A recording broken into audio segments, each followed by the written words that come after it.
Hello বন্ধুরা, অঞ্জলিস কিচেনে আপনাদের সকলকে স্বাগত।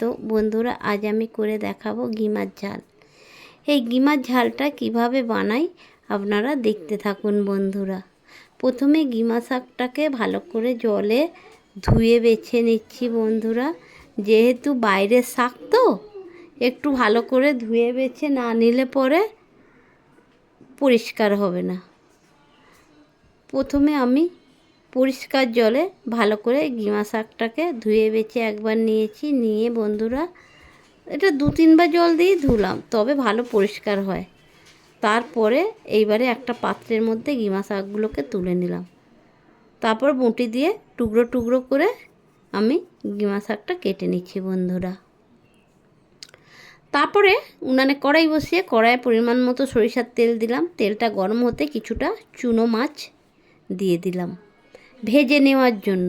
এই চুনো মাছটাই আমি দেবো ওই গিমা শাকের মধ্যে। যাই হোক, আমার চুনো মাছটাও ভাজা হয়ে এসেছে বন্ধুরা।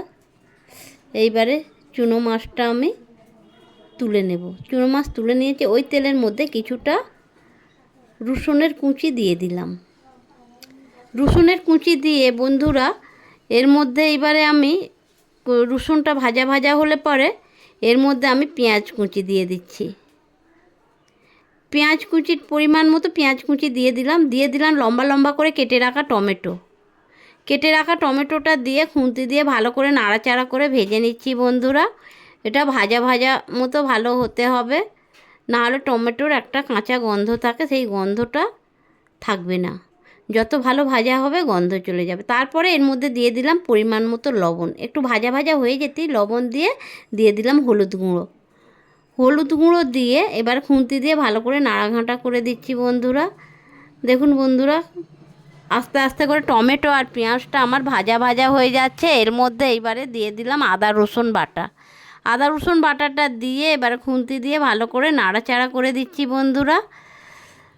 এটা ভালো করে কষাতে হবে, কেননা আদা রসুনের একটা কাঁচা গন্ধ থাকলে যে কোনো তরকারি বলুন, ঝাল বলুন, যাই বলুন, অতটা ভালো লাগে না।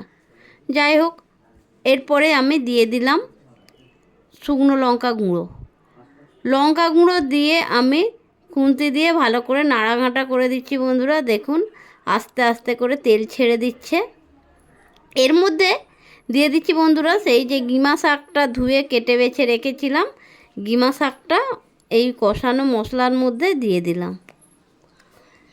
কষানো মশলার মধ্যে দিয়ে বন্ধুরা খুন্তি দিয়ে ভালো করে শাকটাকেও মশলার সাথে কষিয়ে নিচ্ছি বন্ধুরা। আমার মোটামুটি কষানো হয়ে গেছে। এইবারে এর মধ্যে দিয়ে দিলাম যে চুনো মাছটা ভেজে রেখেছিলাম, কুঁচো মাছটা দিয়ে দিলাম। কুঁচো মাছটা দিয়ে বন্ধুরা খুন্তি দিয়ে ভালো করে গিমা শাকের সাথে মিশিয়ে দিচ্ছি। এইভাবে আমি এটাকে একটু একেবারে শুকনো করে নেব, রস না যেন একবারে থাকে। যত শুকনো করে গিমা শাকটা হবে তত সুস্বাদু হয় বন্ধুরা। এইভাবে খুন্তি দিয়ে নাড়াচাড়া করে পুরো রসটা শুকিয়ে একেবারে ঝুরো শুকনো করে নেব বন্ধুরা। আমার গিমা শাক রেডি হয়ে গেছে। দেখুন বন্ধুরা কত সুন্দর হয়েছে। গরম ভাতের সাথে এটা খেলে খুব ভালো লাগবে, আর কিছুই লাগে না, আর মুখে রুচিও আসে ভালো বন্ধুরা।